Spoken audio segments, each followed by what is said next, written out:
Lampu neon di langit-langit kamar bersalin berkedip pelan, menciptakan irama yang tidak beraturan. Aku memejamkan mata, mencoba membayangkan nada sol yang jernih dari biolaku. Nada yang biasanya mampu menenangkan jiwaku yang paling gelisah. Namun hari ini, tidak ada musik. Yang ada, hanyalah suara mesin detak jantung yang berbunyi tajam, seperti gesekan busur biola yang rusak di atas senar yang berkarat. Setiap kontraksi yang datang terasa seperti senar yang ditarik terlalu kencang, membelah perutku, merobek kesadaranku. Aku terengah-engah, menggigit bibir bawahku hingga rasa besi darah mulai terasa di lidah. "Hana, ayo sedikit lagi." Suara dokter terdengar jauh, seperti gema di aula konser yang kosong. Aku tidak punya tenaga lagi. Aku sendirian. Di kursi kayu di sudut ruangan, hanya ada tas biolaku yang tergeletak diam, berdebu karena sudah hampir 1 tahun tidak kusentuh. Bram tidak ada di sini. Saat aku sangat membutuhkannya untuk menjadi konduktor dalam kekacauan ini, dia menghilang di balik angka-angka dan grafik investasinya. Dia bilang, persalinan adalah proses yang bisa diprediksi, dan kehadirannya tidak akan mengubah angka keberhasilan medis. Baginya, emosi hanyalah variabel yang mengganggu efisiensi. Ketika suara tangis bayi akhirnya memecah keheningan, aku tidak merasa seperti seorang pahlawan. Aku merasa seperti instrumen yang sudah patah. Bayi itu hangat, diletakkan di dadaku. Kulitnya yang kemerahan terasa sangat lembut. Aku menatap matanya yang masih terpejam dan membayangkan sebuah melodi lembut, sebuah lullaby yang ingin kunyanyikan seumur hidupku. Namun, kedamaian itu hanya bertahan beberapa menit. Tubuhku masih gemetar, rahimku masih berdenyut kesakitan ketika pintu kayu berat itu terbuka.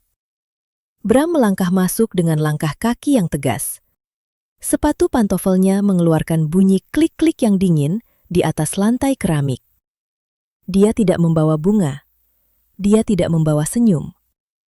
Di tangannya, dia memegang sebuah map plastik transparan berisi lembaran-lembaran kertas. Dia bahkan tidak melihat ke arahku terlebih dahulu. Matanya tertuju pada monitor di atas tempat tidurku, lalu beralih ke gelang identitas yang melingkar di pergelangan tanganku. "Bram," aku membisikkan namanya dengan suara yang hampir habis. Aku berharap dia akan duduk di tepi ranjang, merapikan rambutku yang basah oleh keringat, dan mengatakan bahwa dia bangga padaku. Aku berharap dia akan menatap putra kami dan merasa dunianya telah berubah. Namun, pria yang berdiri di depanku adalah seorang pria yang sedang memeriksa laporan tahunan perusahaan yang merugi. Dia berdiri diam, menatap boks bayi sejenak tanpa menyentuhnya, lalu mengalihkan pandangannya kembali ke lembaran kertas di tangannya. "Apa kata dokter soal rincian biaya?" Kalimat itu keluar begitu saja, dingin dan tajam seperti pisau bedah. Aku terdiam. Jantungku yang baru saja mulai melambat, kini kembali berdegup kencang. Tapi bukan karena cinta. Itu adalah rasa tidak percaya yang mendalam. Bram tidak bertanya, apakah aku masih kesakitan.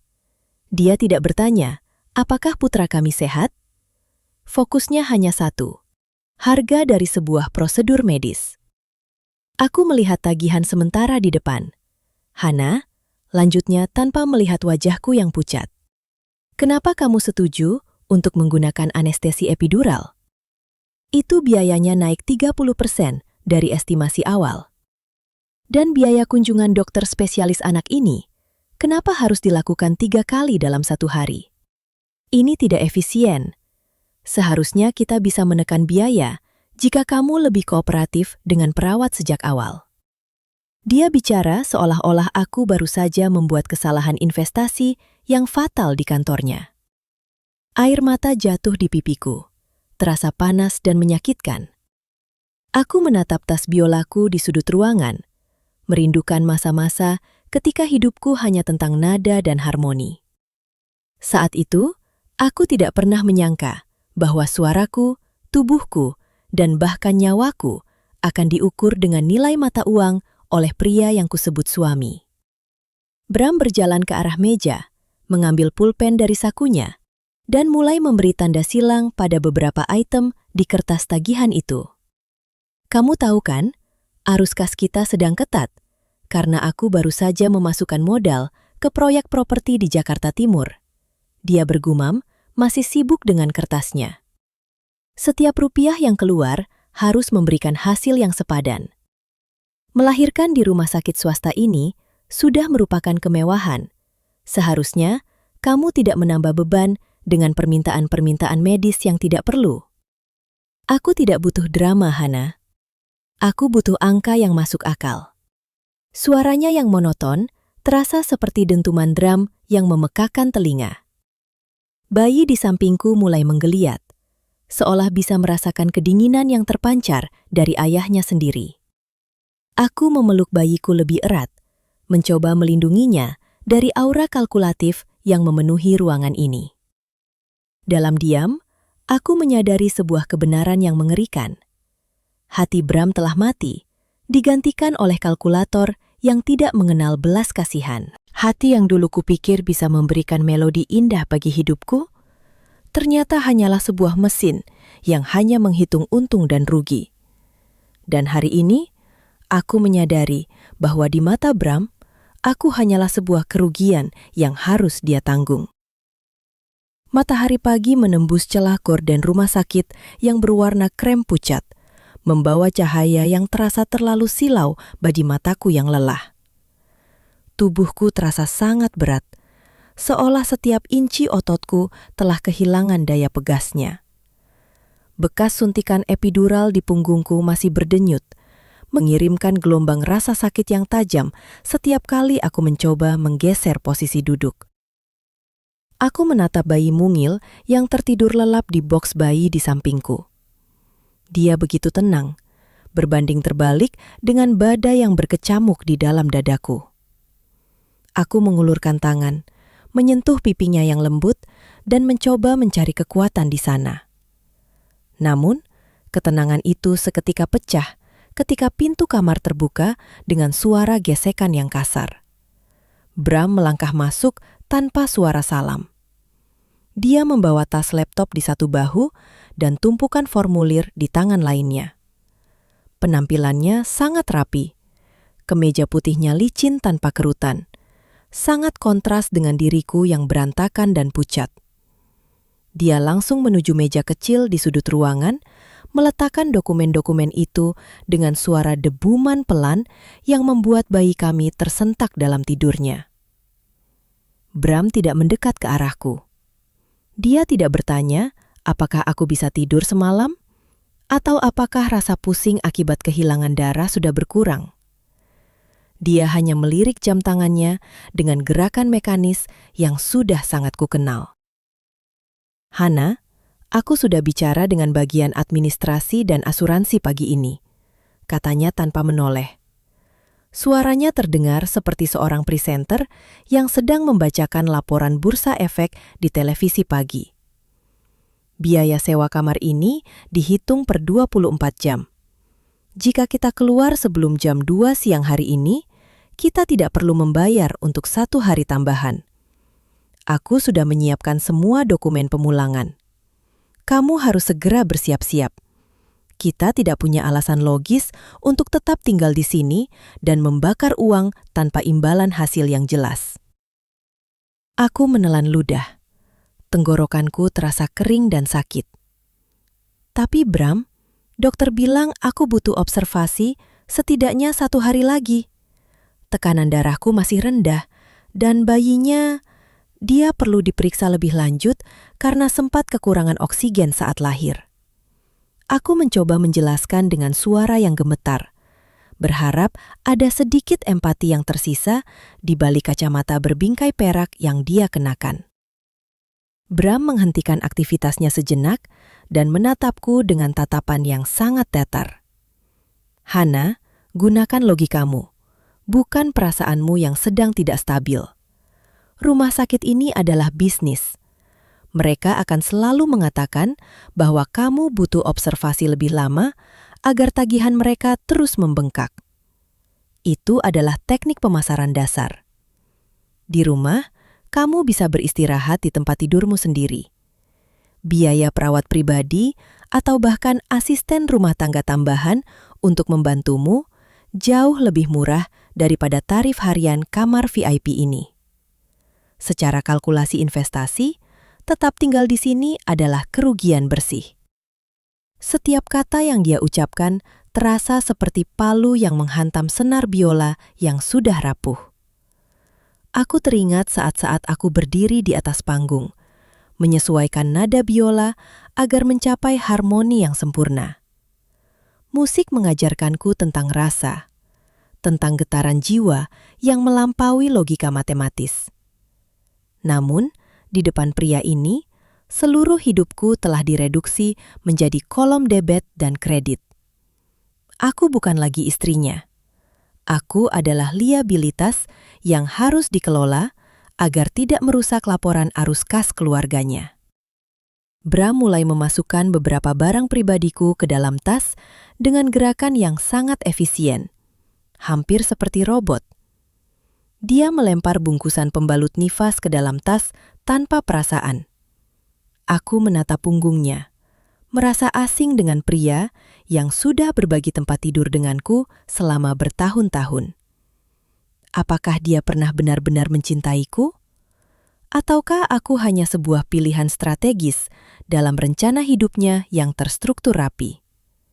Seorang istri yang penurut, seorang mantan musisi yang dianggap memiliki nilai gengsi untuk dibawa ke acara-acara korporat, namun kini dianggap sebagai unit produksi yang tidak efisien. Seorang perawat masuk ke ruangan untuk memeriksa infusku. Bram langsung menjegatnya sebelum dia sempat menyapaku. "Suster, tolong segera cabut infusnya. Istri saya sudah merasa jauh lebih baik dan kami akan segera check out sebelum jam 2 siang. Saya sudah mengurus semua dokumennya di depan."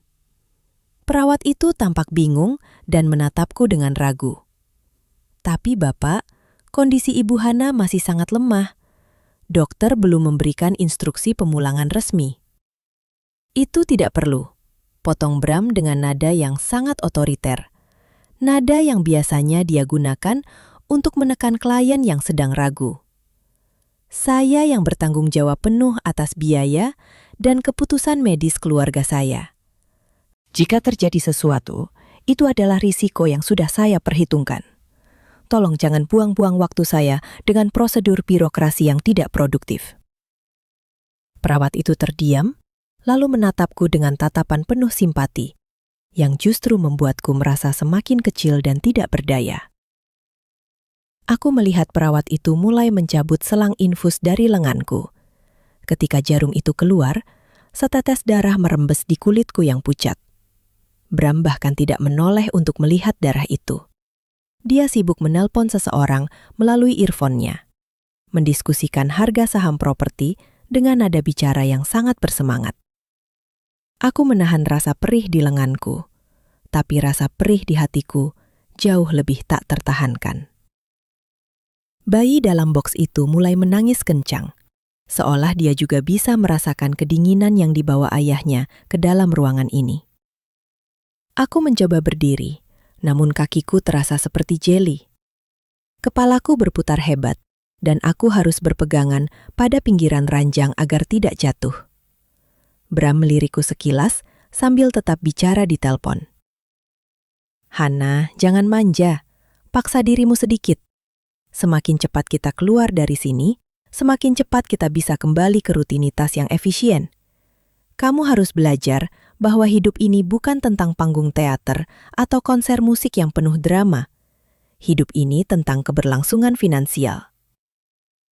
Aku duduk di tepi ranjang dengan napas yang terengah-engah. Aku menatap tas biolaku yang tergeletak di lantai.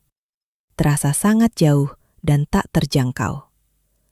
Dahulu, aku bisa mengendalikan ribuan penonton dengan satu gesekan busur. Sekarang, aku bahkan tidak bisa mengendalikan nasibku sendiri di depan pria yang menghitung setiap sen pengeluaran untuk kesehatanku. Aku menyadari satu hal dengan sangat jelas saat itu. Baginya, nyawaku dan nyawa anak kami hanyalah komoditas yang nilainya fluktuatif di pasar kehidupannya. Perasaan sedih itu perlahan mulai berganti dengan sesuatu yang lebih dingin dan keras. Sebuah kesadaran yang pahit. Jika aku terus membiarkan diriku menjadi instrumen yang dimainkan oleh tangannya yang kalkulatif, jiwaku akan benar-benar hancur. Aku harus bertahan hidup, bukan untuk Bram, tapi untuk bayi kecil yang kini menangis mencari perlindungan. Aku harus belajar bicara dalam bahasa angka, bahasa yang dia pahami, agar suatu hari nanti aku bisa melakukan perhitungan yang paling besar dalam hidupku.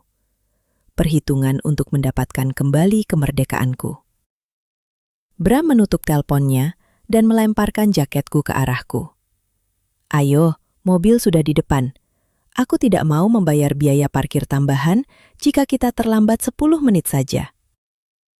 Aku mengambil jaket itu dengan tangan yang gemetar, memakainya sambil terus menatap mata suamiku yang tidak menunjukkan emosi sedikit pun. Di dalam kepalaku, aku mulai menyusun sebuah simfoni baru. Bukan simfoni cinta yang lembut, melainkan sebuah requiem untuk pernikahan kami yang sudah mati sebelum dimulai kembali.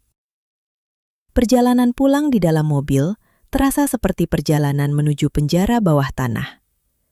Bram mematikan pendingin udara mobil 5 menit sebelum kami sampai di depan rumah. Katanya untuk menyesuaikan suhu tubuh dengan udara luar agar tidak kaget.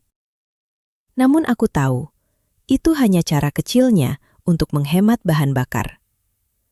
Aku duduk di kursi belakang, memeluk erat boks bayi yang berguncang setiap kali ban mobil menghantam lubang jalan.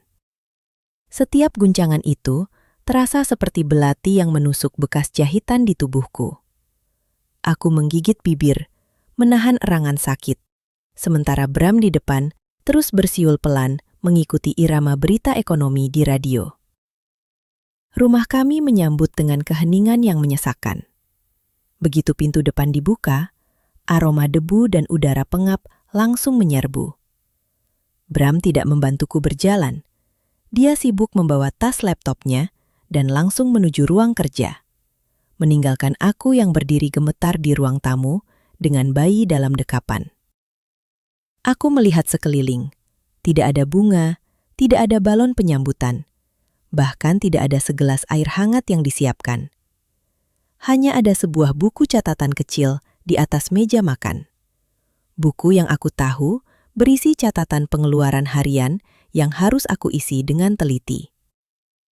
"Hana, jangan nyalakan pendingin ruangan di kamar siang ini," teriak Bram dari ruang kerjanya.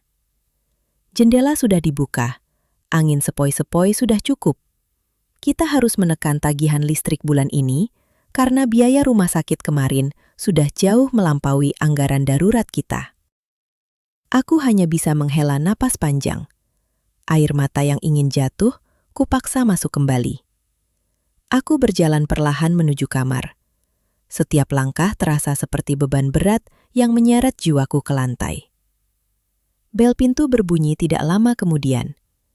Aku berharap itu adalah Maya, sahabatku, atau mungkin ibuku yang datang membawakan dukungan. Namun, ketika pintu terbuka, sosok Ibu Ratih, ibu mertuaku, berdiri di sana dengan wajah yang tajam dan sorot mata yang selalu menghitung. Dia masuk tanpa permisi, langsung menuju kamar dan menatapku yang sedang mencoba membaringkan bayi. "Bram bilang, kamu minta pulang lebih awal karena sadar diri soal biaya," kata Ibu Ratih tanpa basa-basi. "Baguslah kalau kamu sudah mulai punya otak. Zaman dulu, ibu melahirkan di bidan desa. Besoknya sudah bisa mencuci di sungai. Kamu ini terlalu dimanja dengan gaya hidup seniman yang tidak produktif itu. Biola, konser, baju bagus, semua itu tidak ada gunanya sekarang. Sekarang kamu adalah seorang ibu, dan tugas ibu adalah memastikan setiap sen uang suami digunakan dengan bijak." Aku hanya diam, menundukkan kepala. Aku merasa seperti seorang murid yang sedang disidang oleh guru yang paling kejam. Ibu Ratih berjalan menuju tas perlengkapan bayi dan mulai menggeledahnya. Dia mengeluarkan bungkusan popok sekali pakai yang aku beli di rumah sakit. "Ini pemborosan, Hana," katanya sambil melemparkan bungkusan itu ke atas tempat tidur. "Gunakan kain saja, lebih murah dan bisa dicuci berkali-kali. Kamu punya banyak waktu luang sekarang karena tidak bekerja. Jadi, gunakan waktumu untuk mencuci popok. Jangan jadi malas dan mengandalkan barang-barang instan yang hanya membuang uang." Bram bekerja keras di kantor. Jangan kamu habiskan keringatnya hanya untuk kenyamanan yang tidak perlu. Aku ingin membantah. Aku ingin mengatakan bahwa tubuhku masih butuh waktu untuk pulih. Bahwa mencuci popok kain dalam kondisi ini adalah penyiksaan. Tapi aku melihat Bram berdiri di ambang pintu kamar, mengangguk setuju dengan kata-kata ibunya. Mereka berdua berdiri di sana, seperti dua orang penagih hutang yang sedang menagih nyawaku. Bram melangkah masuk dan menyerahkan sebuah lembaran kertas yang baru saja dia cetak. "Ini adalah anggaran bulanan untuk bayi ini, Hana. Aku sudah menghitung semuanya. Biaya imunisasi, nutrisi tambahan untukmu agar ASINya lancar, dan cadangan untuk keperluan mendesak. Aku sudah memotong biaya langganan aplikasi musikmu dan biaya perawatan biola tahunanmu. Kamu tidak akan membutuhkannya lagi dalam waktu dekat. Fokusmu sekarang adalah efisiensi domestik." Aku menatap lembaran kertas itu. Angka-angkanya begitu kecil, begitu terbatas. Seolah-olah hidup anak kami bisa dikurung dalam sel-sel Excel yang kaku. Aku melihat namaku di sana, di kolom pengeluaran, sejajar dengan biaya listrik dan air. Aku bukan lagi Hana, sang pemain biola yang dipuja di atas panggung. Aku hanyalah sebuah pos pengeluaran yang harus diminimalisir. Malam harinya, ketika rumah sudah gelap dan sunyi, aku duduk di tepi tempat tidur sambil menyusui bayiku. Bekas jahitan di perutku terasa panas dan berdenyut. Tanda bahwa aku terlalu banyak bergerak hari ini, mengikuti perintah Ibu Ratih yang menyuruhku merapikan dapur. Aku menoleh ke arah sudut kamar, di mana tas biolaku diletakkan di atas lemari tinggi, hampir tidak terlihat di kegelapan. Dulu, biola itu adalah suaraku. Setiap gesekan senarnya adalah ungkapan rasa cinta, duka, dan harapan. Sekarang, aku merasa senar-senar itu telah melilit leherku sendiri, mencekiku perlahan dalam keheningan rumah ini. Aku menatap bayi dalam pelukanku. Dia menghisap dengan kuat, seolah ingin mengambil seluruh sisa kehidupan yang masih tersisa di tubuhku. "Apakah kamu juga akan tumbuh menjadi angka-angka di mata ayahmu, Nak?" bisikku dalam hati. Tiba-tiba, aku mendengar suara langkah kaki Bram menuju dapur. Aku mendengar suara pintu lemari es dibuka, lalu suara denting gelas. Aku tahu dia sedang menikmati segelas susu almond mahal yang dia beli khusus untuk dirinya sendiri, dengan alasan bahwa dia butuh nutrisi otak untuk bekerja di bursa saham. Sementara untukku, dia hanya membelikan beras murah dan sayuran sisa pasar. Katanya agar aku belajar hidup prihatin. Aku merasakan gejolak amarah yang dingin mulai muncul di dasar hatiku. Itu bukan amarah yang meledak-ledak, melainkan amarah yang tenang dan tajam, seperti mata pisau yang sedang diasah. Aku teringat kata-kata Maya sebelum aku menikah. "Hana, pria yang menghitung setiap sen pengeluaran untuk cintanya adalah pria yang tidak pernah benar-benar mencintaimu." Saat itu aku tidak percaya. Aku mengira Bram adalah pria yang hemat dan bertanggung jawab. Sekarang aku tahu, dia bukan hemat. Dia adalah seorang penguasa yang menggunakan uang sebagai rantai untuk mengikatku.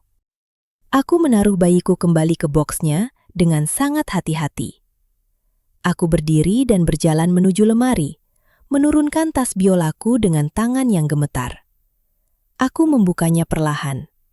Aroma kayu tua dan rosin menyerbak, mengingatkanku pada dunia yang pernah aku miliki. Aku mengambil busur biola itu, menyentuh rambut kudanya yang halus. Aku tidak berani menggeseknya, takut suaranya akan membangunkan raksasa ekonomi yang sedang tidur di sebelah kamar ini. "Hana, apa yang kamu lakukan?" Suara Bram tiba-tiba terdengar dari pintu kamar yang terbuka sedikit.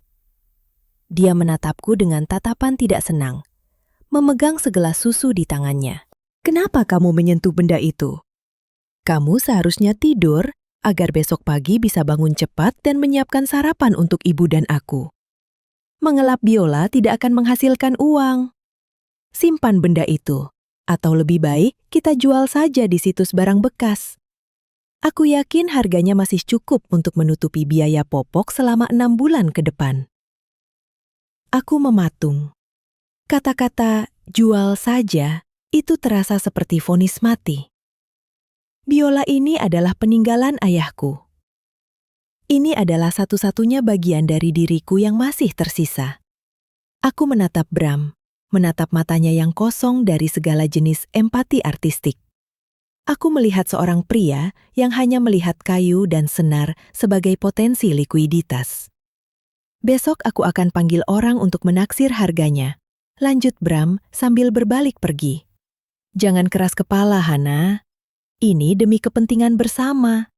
Kita harus belajar melepaskan aset yang tidak produktif." Pintu ditutup dengan bunyi klik yang dingin.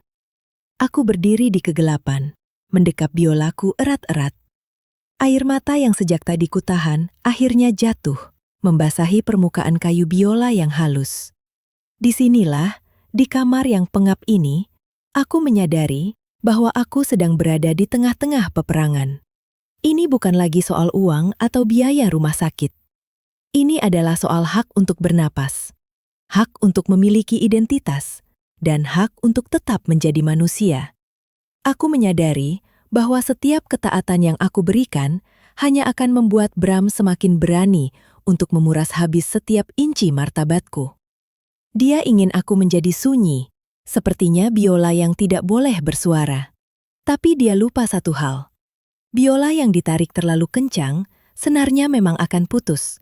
Tapi sebelum putus, dia akan mengeluarkan suara jeritan yang paling tinggi dan paling memilukan.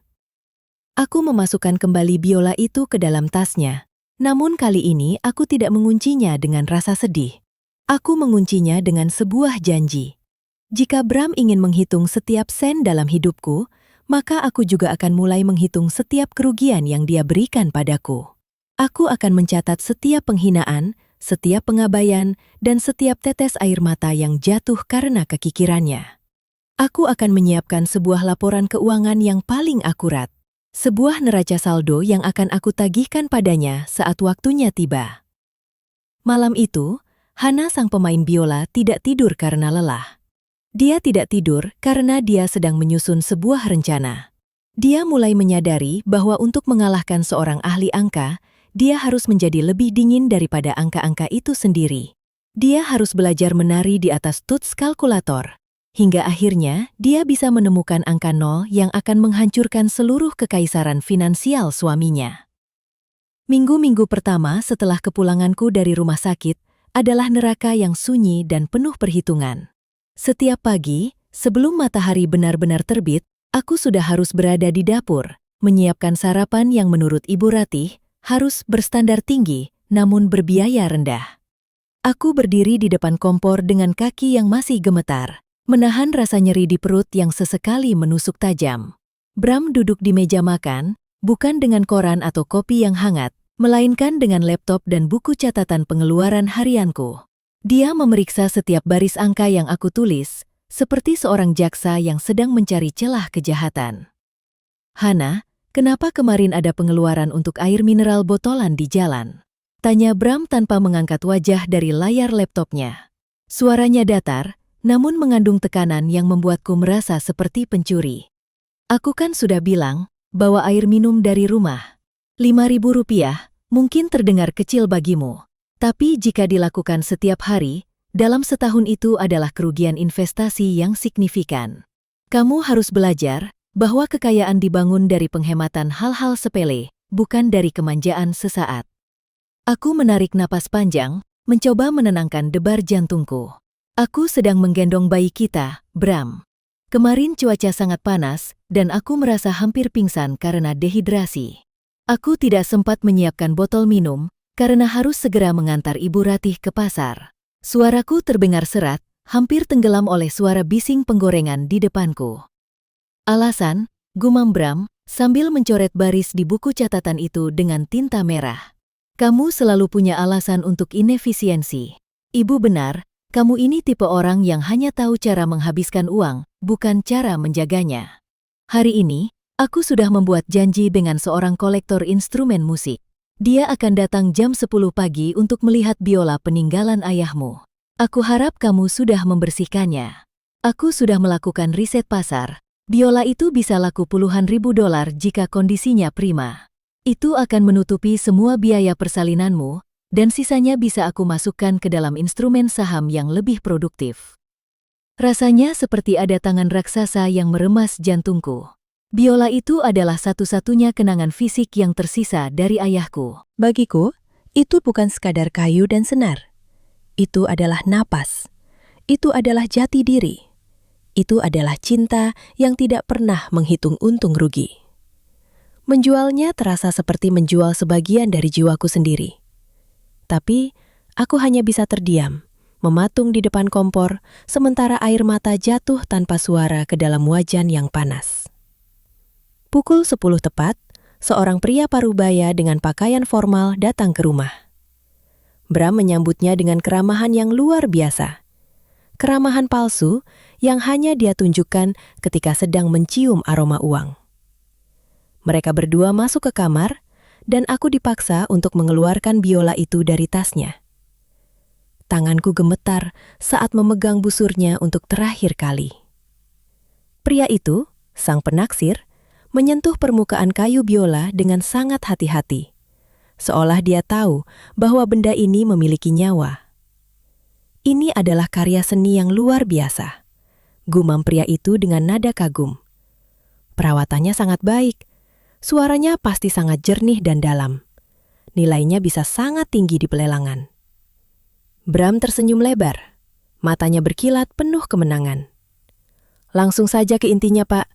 Berapa angka pastinya yang bisa saya dapatkan hari ini? Saya butuh likuiditas cepat untuk pengalihan aset. Aku berbalik, tidak sanggup mendengar proses tawar-menawar yang menghina martabat ayahku itu. Aku masuk ke kamar bayi, menutup pintu, dan menangis terseduh-seduh sambil memeluk bantal. Aku merasa seperti seorang pengkhianat. Aku merasa telah mengkhianati janji pada ayahku untuk terus menjaga musik tetap hidup. Di ruang tamu, aku bisa mendengar suara tawa Bram yang puas saat mereka berjabat tangan. Tidak lama kemudian, suara pintu ditutup menandakan bahwa biola itu telah pergi dari rumah ini, pergi dari hidupku untuk selamanya. Bram masuk ke kamar dengan selembar cek di tangannya. Dia melambaikan kertas itu di depan wajahku, seolah itu adalah sebuah medali kemenangan. Lihat, Hana, angkanya jauh di atas ekspektasiku. Dengan uang ini, aku bisa menutupi semua biaya kerugian yang ditimbulkan oleh kelahiran anak ini. Dan aku masih punya modal tambahan untuk proyek baru di pusat kota. Kamu harus berterima kasih padaku, karena aku telah mengubah barang antik yang tidak berguna ini menjadi modal yang bekerja. Aku tidak menjawab. Aku hanya menatapnya dengan tatapan kosong. Di matanya, aku melihat sebuah kekosongan yang mengerikan. Dia tidak melihat duka di mataku. Dia hanya melihat angka-angka di atas kertas. Saat itu, aku menyadari satu hal. Bram tidak pernah benar-benar memandangku sebagai manusia. Aku hanyalah instrumen investasinya, sama seperti biola itu. Jika suatu hari nanti nilaiku dianggap menurun, dia tidak akan ragu untuk menjualku juga. Beberapa hari kemudian, Ibu Ratih memutuskan untuk memberhentikan asisten rumah tangga paruh waktu yang biasanya membantu mencuci pakaian dan mengepel lantai. Alasannya sederhana, efisiensi. Hana kan sudah tidak bekerja, jadi dia punya banyak waktu untuk melakukan semuanya sendiri, kata Ibu Ratih sambil menyerahkan tumpukan cucian kotor kepadaku. Bram setuju sepenuhnya. Katanya, melakukan pekerjaan rumah tangga adalah bentuk olahraga yang baik untuk memulihkan tubuh pasca melahirkan. Dan tentu saja, itu menghemat pengeluaran bulanan sebesar 2 juta rupiah. Jadilah aku seorang budak di rumahku sendiri. Aku mencuci pakaian dengan tangan karena Bram mematikan mesin cuci untuk menghemat listrik.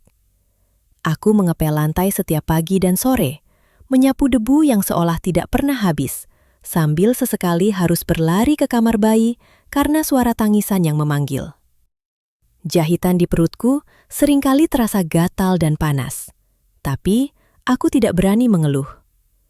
Setiap kali aku terlihat lelah, Ibu Ratih akan mulai berceramah tentang betapa tangguhnya wanita zaman dulu yang bisa melakukan semuanya tanpa bantuan siapapun. Suatu sore, saat aku sedang membersihkan ruang kerja Bram, tugas tambahan yang harus aku lakukan karena dia tidak mau ada orang asing masuk ke ruang pribadinya, aku menemukan sesuatu yang membuat duniaku berguncang. Bram lupa mematikan laptopnya dan membiarkannya dalam keadaan terbuka. Biasanya, aku tidak pernah berani menyentuh barang-barangnya.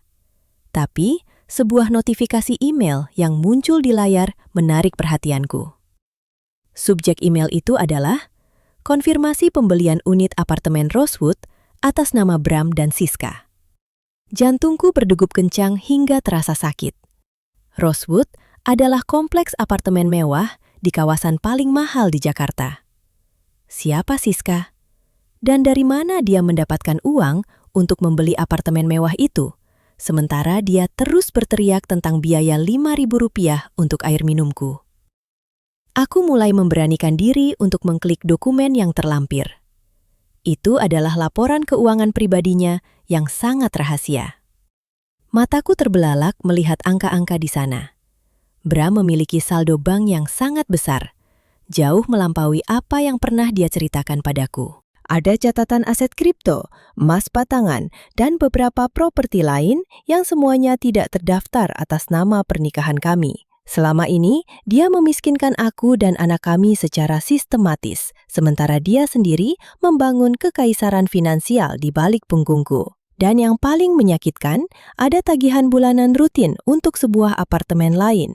Tagihan yang di situ tertulis sebagai biaya pemeliharaan Ibu Siska. Aku terduduk di lantai yang dingin, merasa mual yang luar biasa. Seluruh hidupku selama 4 tahun terakhir adalah sebuah kebohongan besar. Aku makan nasi sisa agar dia bisa menghemat. Aku menjual biola peninggalan ayahku agar dia bisa mendapatkan likuiditas. Sementara dia sedang memanjakan wanita lain dengan kemewahan yang bahkan tidak berani aku mimpikan. Siska bukan hanya sekedar rekan kerja. Dia adalah lubang hitam yang menghisap seluruh keringat dan air mataku. Tiba-tiba aku mendengar suara mobil Bram memasuki garasi. Aku dengan cepat menutup semua jendela di laptopnya, mencoba mengatur napas agar terlihat normal. Saat dia masuk ke ruangan, dia menemukanku sedang mengelap debu di rak buku dengan wajah yang sangat pucat. "Kenapa wajahmu begitu, Hana?" tanya Bram sambil melemparkan tasnya ke atas meja. "Apa kamu lupa makan lagi? Aku kan sudah bilang, makanlah yang cukup, tapi jangan boros. Kalau kamu sakit, biaya rumah sakit akan lebih mahal daripada harga makananmu." Itu adalah logika manajemen risiko yang paling dasar. Aku menatapnya, pria yang baru saja aku ketahui sebagai penipu paling tulus di dunia. Aku ingin berteriak. Aku ingin menamparnya dengan kenyataan yang baru saja aku temukan. Tapi aku menahan diri. Aku teringat kata-kata Maya. Jangan pernah menyerang saat kamu dalam posisi lemah. Jika aku mengkonfrontasinya sekarang, dia akan dengan mudah memanipulasi keadaan, menyembunyikan sisa asetnya, dan mungkin mendepaku keluar tanpa sepeser pun uang. Aku harus bermain dengan caranya. Aku harus menjadi lebih dingin, lebih kalkulatif, dan lebih sabar daripada dia. Aku menundukkan kepala, berpura-pura menjadi istri yang patuh dan kelelahan. Maaf Bram, aku hanya sedikit pusing. Mungkin karena cuaca di luar sangat terik. Bram hanya mendengus, lalu menyuruhku keluar agar dia bisa bekerja. Aku berjalan keluar dari ruang kerja itu dengan langkah yang berat, tapi dengan pikiran yang bekerja sangat cepat. Aku mulai menghitung, aku mulai menyusun neracaku sendiri. Dia telah mengambil biolaku, nyawaku, dan martabatku. Sekarang aku akan mulai menghitung harga yang harus dia bayar untuk setiap tetes pengkhianatannya. Malam itu, saat Bram tertidur lelap dengan suara dengkurannya yang penuh rasa aman, aku diam-diam menghubungi Maya melalui aplikasi pesan yang sudah aku atur agar terhapus otomatis. Maya, aku butuh bantuanmu. Bukan bantuan sebagai teman, tapi bantuan sebagai pengacara. Aku punya data, aku punya bukti, dan aku punya nyawa yang harus aku selamatkan. Balasan dari Maya datang tidak lama kemudian. Akhirnya kamu sadar, Hana. Simpan semua buktinya. Jangan biarkan dia curiga sedikit pun. Besok siang, saat dia di kantor, kita bertemu di taman kota. Bawa anakmu, berpura-puralah sedang mengajak dia berjalan-jalan untuk menghemat biaya pendingin ruangan di rumah. Kita akan mulai menyusun strategi untuk meruntuhkan menara angkanya. Aku mematikan ponselku, menatap bayiku yang tertidur di boks. Maafkan ibu, nak, karena harus membawamu masuk ke dalam medan perang ini.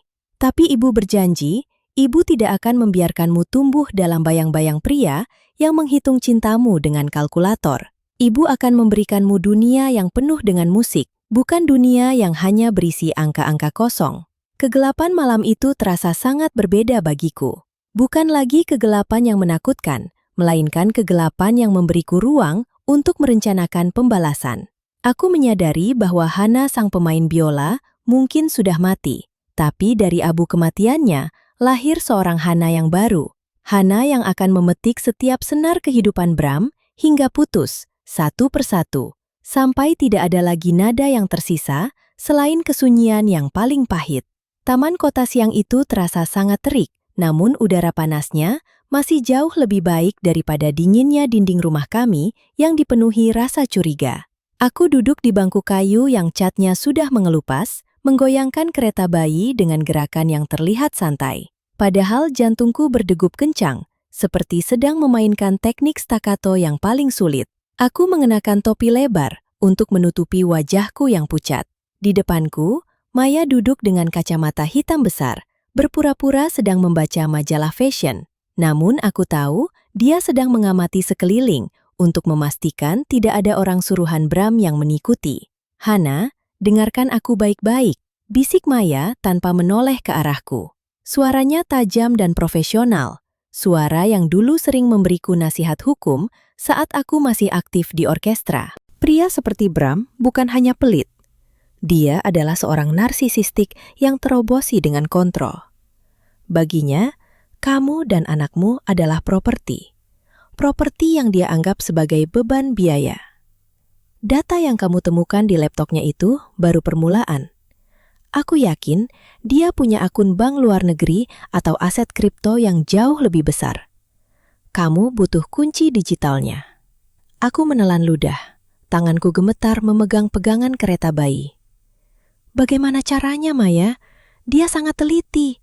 Dia menghitung setiap rupiah di dompetku. Bahkan untuk keluar ke sini pun, aku harus beralasan untuk menghemat biaya listrik di rumah, karena Ibu Ratih terus mengawasi penggunaan kipas angin.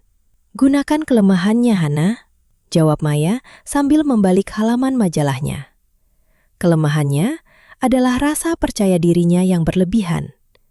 Dia pikir kamu sudah benar-benar hancur dan patuh. Dia pikir kamu adalah biola yang sudah patah dan tidak bisa lagi mengeluarkan suara. Tetaplah menjadi istri yang penurut. Jadilah lebih hemat darinya.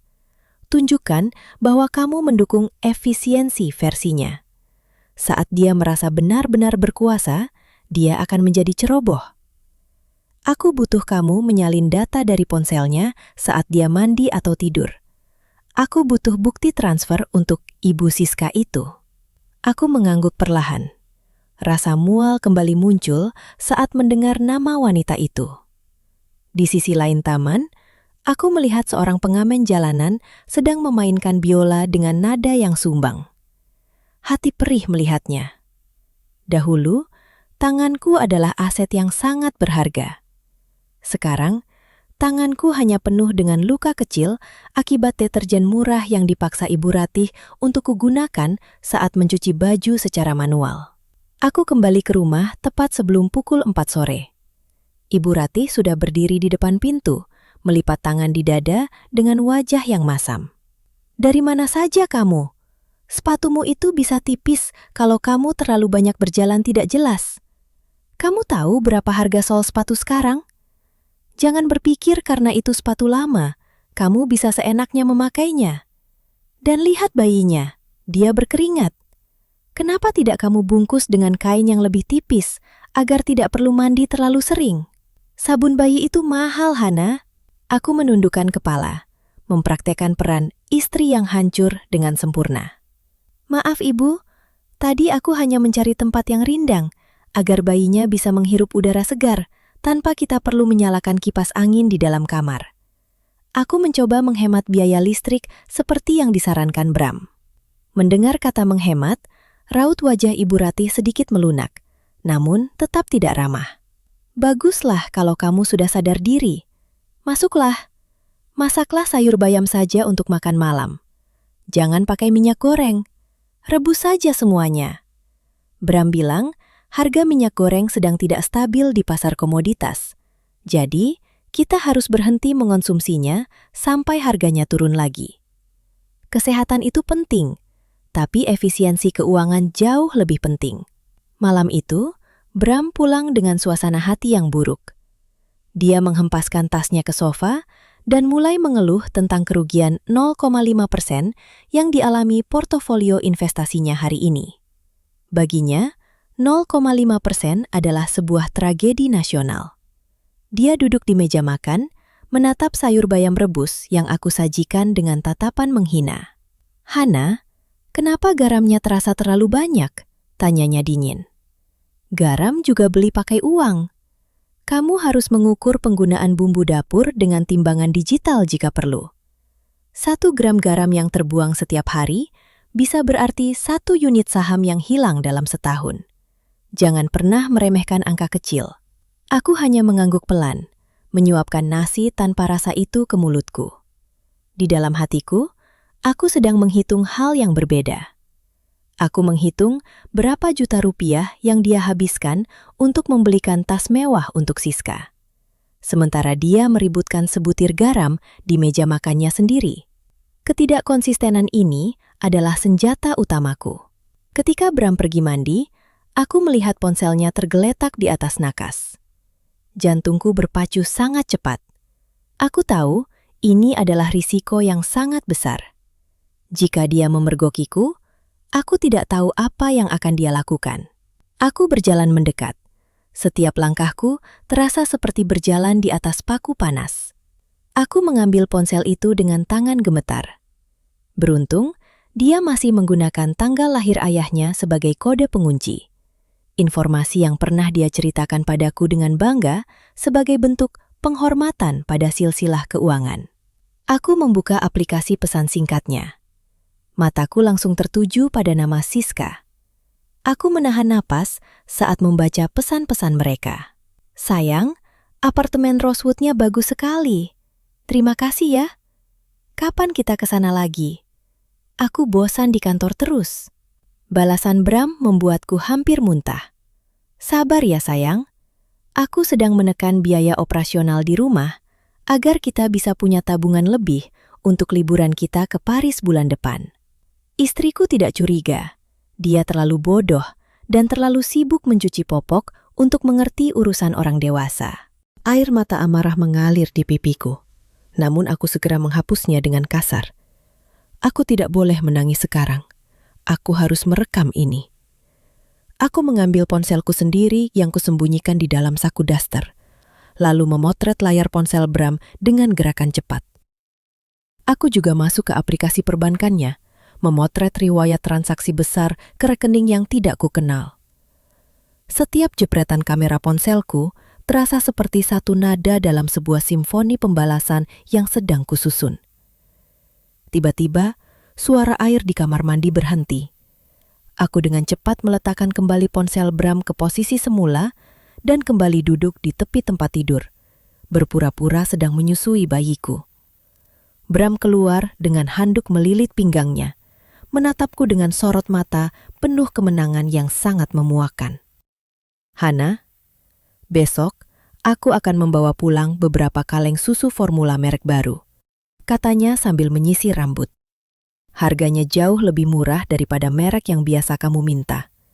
Aku sudah mengecek kandungannya, hampir sama. Produsennya baru saja melakukan cost cutting besar-besaran, jadi mereka bisa menjualnya dengan harga miring. Gunakan itu mulai besok.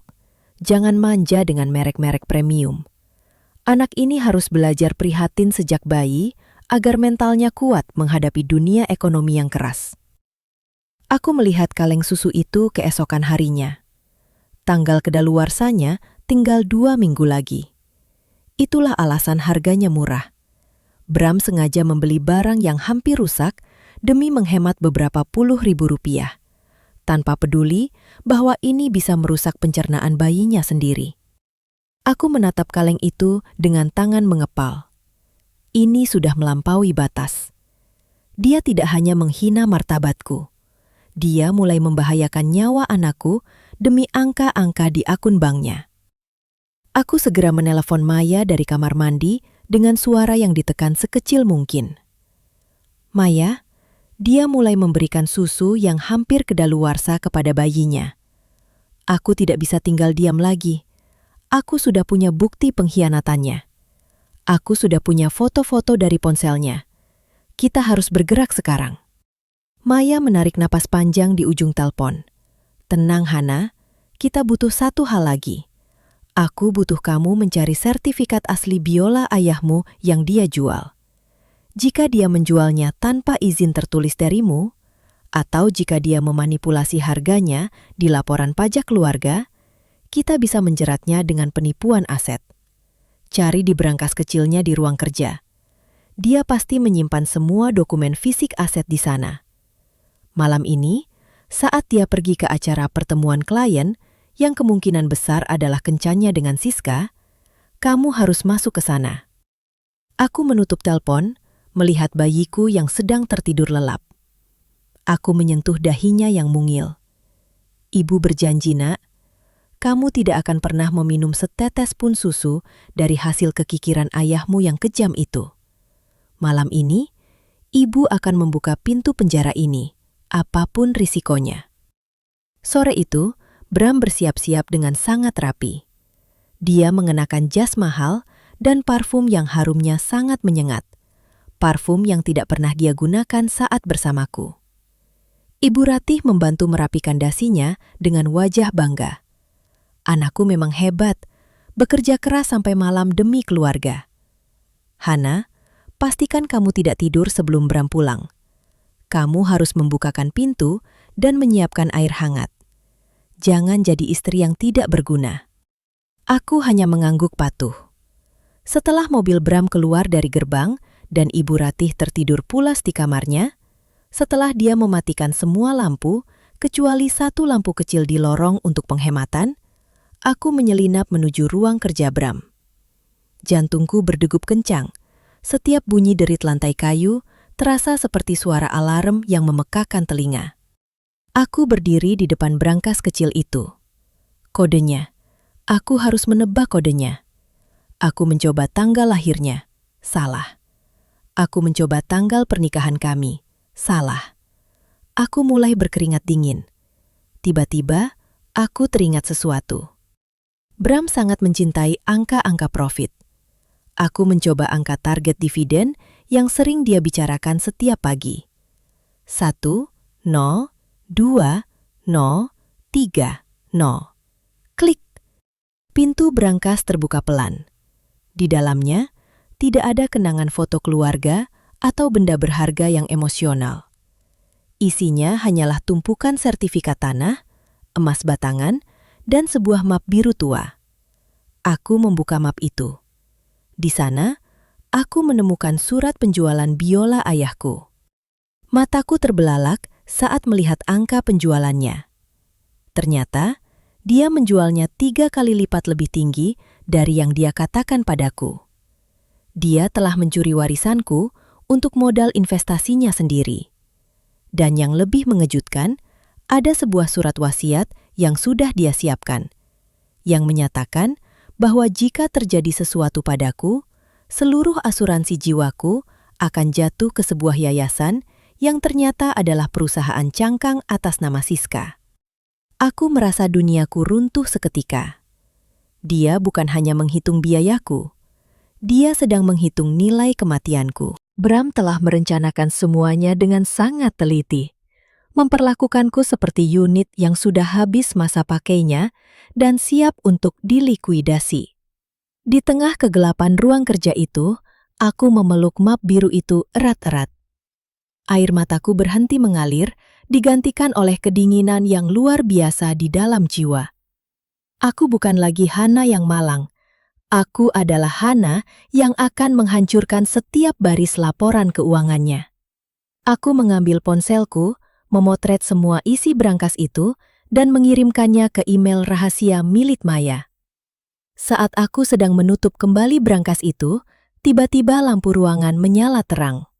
Ibu Rati berdiri di ambang pintu dengan mata yang melotot tajam. "Apa yang kamu lakukan di sini, Hana? Beraninya kamu menyentuh barang-barang anakku." Ibu Ratih melangkah masuk dengan napas yang memburu, wajahnya yang keriput tampak sangat menyeramkan di bawah cahaya lampu neon yang putih dingin. Dia merampas ponsel dari tanganku dengan kekuatan yang tidak terduga untuk wanita seusianya.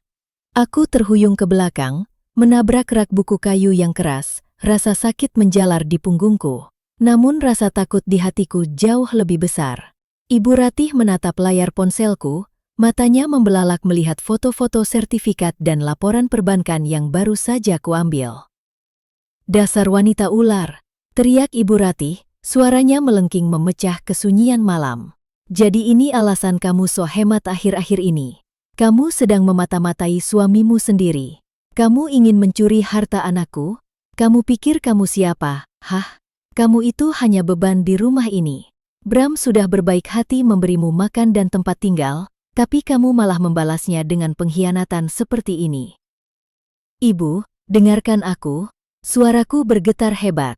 Aku mencoba meraih ponselku kembali, namun Ibu Ratih mendorongku dengan kasar hingga aku terjatuh di lantai yang dingin.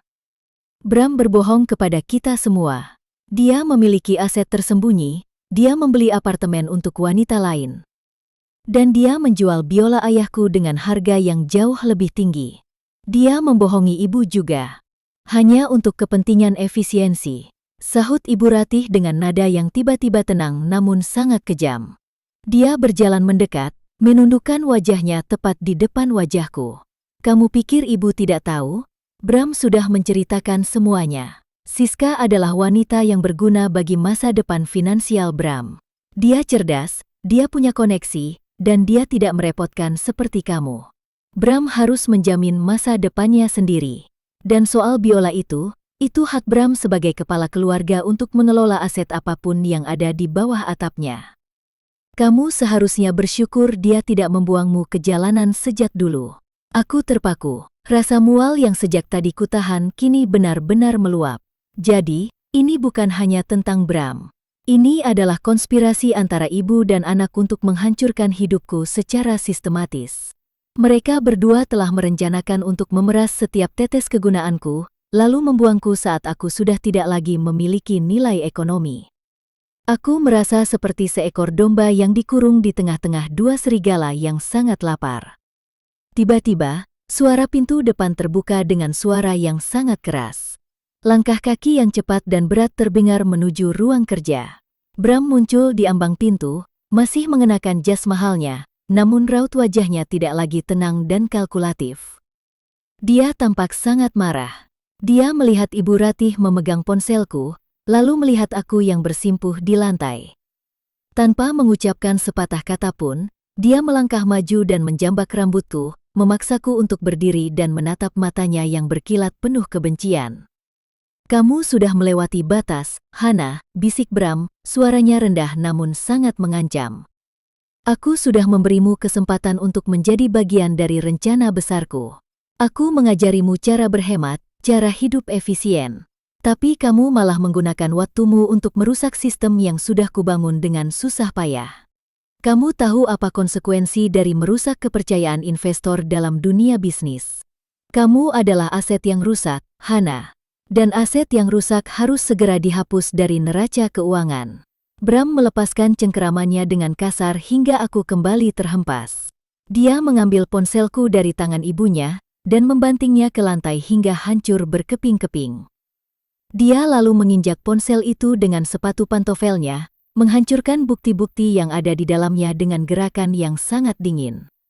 Aku hanya bisa menatap kehancuran itu dengan rasa putus asa yang mendalam. Semua bukti yang kukumpulkan berhari-hari musnah dalam sekejap. Mulai sekarang, kamu tidak boleh keluar rumah.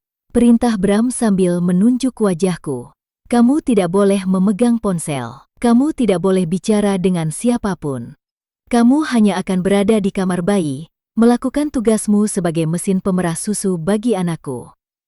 Jika aku melihatmu menyentuh barang-barangku lagi, aku tidak akan ragu untuk mengirimmu ke rumah sakit jiwa dengan alasan depresi pasca melahirkan.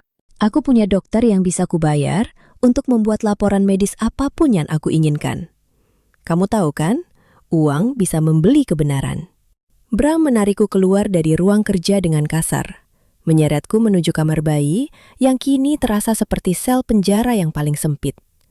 Ibu Rati mengikuti dari belakang sambil terus mengomel tentang betapa sialnya nasib anaknya karena memiliki istri seperti aku. Mereka melemparku ke dalam kamar dan mengunci pintunya dari luar. Aku mendengar bunyi kunci yang diputar 2 kali. Sebuah suara yang menandakan bahwa kemerdekaanku telah benar-benar berakhir. Aku duduk di lantai, bersandar pada boks bayi, mendengarkan tangisan putra kecilku yang terbangun karena keributan tadi. Aku memeluk kakiku sendiri. Tubuhku bergetar hebat. Aku merasa sangat sendirian. Di luar sana, hujan mulai turun dengan sangat deras, membasahi jendela kaca dengan bunyi yang berisik. Seolah-olah langit juga sedang menangis melihat nasibku. Di tengah kegelapan kamar itu, aku teringat pada Maya. Apakah dia sudah menerima email dariku tadi? Ataukah koneksi internet rumah ini terlalu lambat hingga pengiriman itu gagal?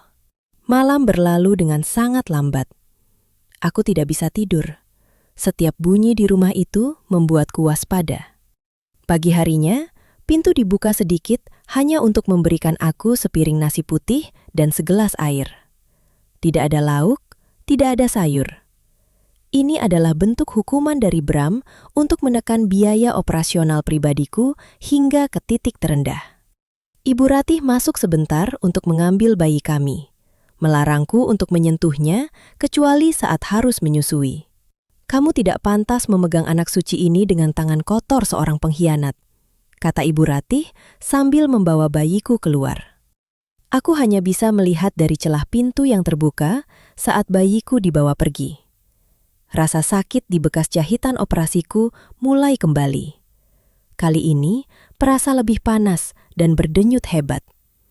Aku merasa ada cairan hangat yang mengalir di pahaku.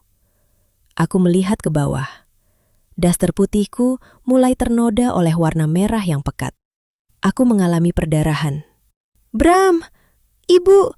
Tolong aku!" teriakku dengan suara yang lemah. Aku merasa kepalaku sangat ringan. Pandanganku mulai kabur. Aku mencoba mengetuk pintu kamar yang kembali dikunci. "Aku mengalami perdarahan. Tolong bawa aku ke rumah sakit." Aku mendengar suara Bram di balik pintu. "Jangan berakting, Hana. Aku sudah menghitung siklus pemulihanmu. Secara medis, kemungkinan perdarahan hebat saat ini sangat kecil. Kamu hanya sedang mencoba mencari perhatian agar aku melepaskan pengawasan. Tetaplah di sana. Kehilangan sedikit darah tidak akan membuatmu mati. Tapi memanggil ambulans akan memakan biaya jutaan rupiah yang tidak ada dalam anggaran minggu ini." Suara langkah kakinya menjauh. Aku jatuh terduduk di lantai. Rasa sakit itu semakin tak tertahankan. Aku merasa nyawaku perlahan-lahan meninggalkan tubuhku. Di tengah rasa sakit yang luar biasa itu, aku melihat tas biolaku yang masih tertinggal di sudut kamar. Aku merangkak perlahan, meninggalkan jejak darah di atas lantai keramik yang dingin, menuju tas itu. Aku membukanya dengan tangan yang gemetar.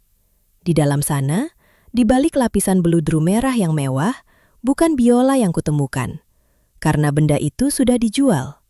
Yang ada hanyalah busur biola lama yang tidak sempat dibawa oleh kolektor itu kemarin.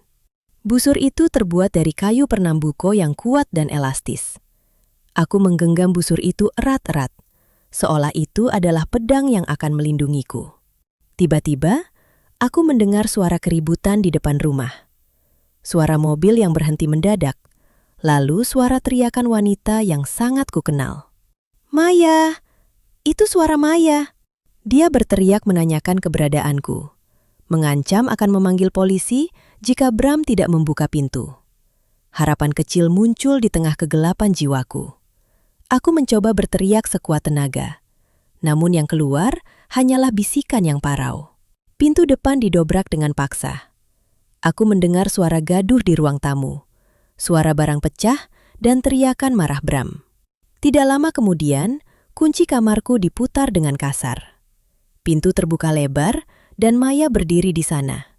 Matanya membelalak melihat kondisiku yang bersimbah darah di lantai. "Hana, ya Tuhan!" teriak Maya. Dia langsung berlari ke arahku, menopang kepalaku di pangkuannya. "Bram, kamu binatang. Lihat apa yang kamu lakukan pada istrimu sendiri." Bram berdiri di ambang pintu dengan wajah pucat. Namun dia masih mencoba untuk mempertahankan logikanya yang sakit. "Itu bukan salahku, Maya. Dia yang tidak menjaga kesehatannya. Aku sudah memberikan semua fasilitas dasar. Kamu tidak bisa menuntutku hanya karena komplikasi medis yang tidak terduga." Maya menatap Bram dengan sorot mata yang bisa membunuh. "Aku sudah menerima email itu, Bram.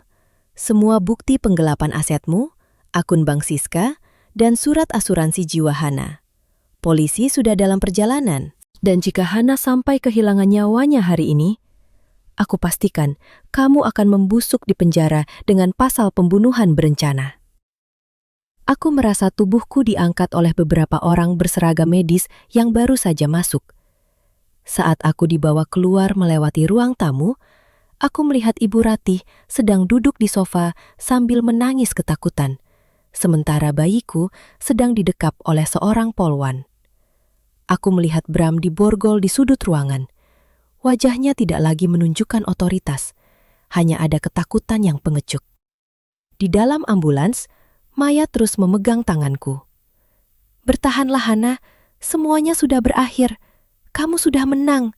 Kita akan mengambil kembali semuanya dari mereka." Aku tersenyum lemah.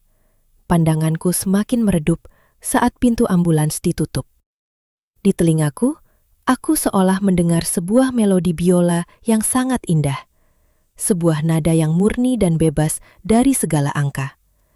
Aku merasa seperti sedang terbang tinggi, meninggalkan rumah yang pengap itu, meninggalkan kekikiran yang membunuh, dan menuju sebuah tempat di mana nada-nada cinta tidak pernah dihitung dengan uang.